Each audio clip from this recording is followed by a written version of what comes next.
Y'all, I wanted to come out real quick and share something with you guys. This morning I was listening to a pastor named James McDonald, and he said something that made me think. He said that good news isn't appreciated unless the reason for it is understood.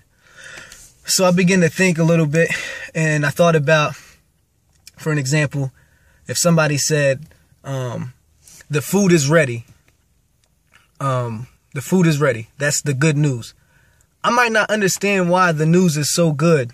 I might not be able to appreciate why the news is good if I don't understand that that food that was prepared and is now ready is going to, it was prepared for a homeless man who hasn't had a real meal in a year, for an example.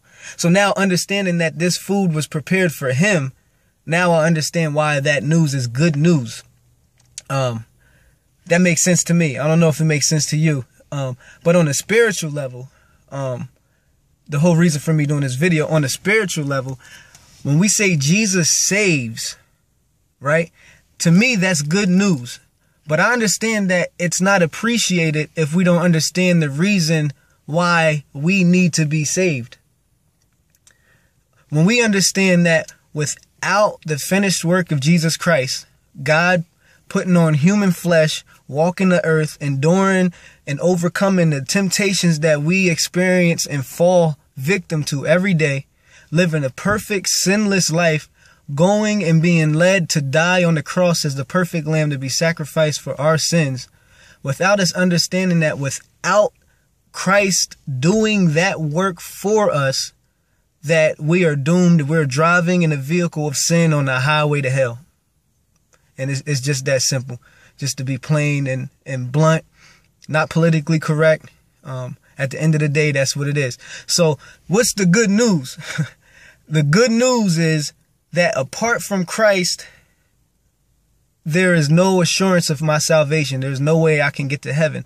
The good news is, the real good news is, I should say, is that it takes all the pressure off of me. When the Bible tells me there's nothing I can do to deserve heaven from my good works, like I can't work to obtain this salvation, it's only because of the finished work of Jesus Christ. That's the good news, because it takes the pressure off of me. I know I'm not perfect. I make mistakes every day. You know, I'm sure I made many mistakes today. That's not right in God's eyes.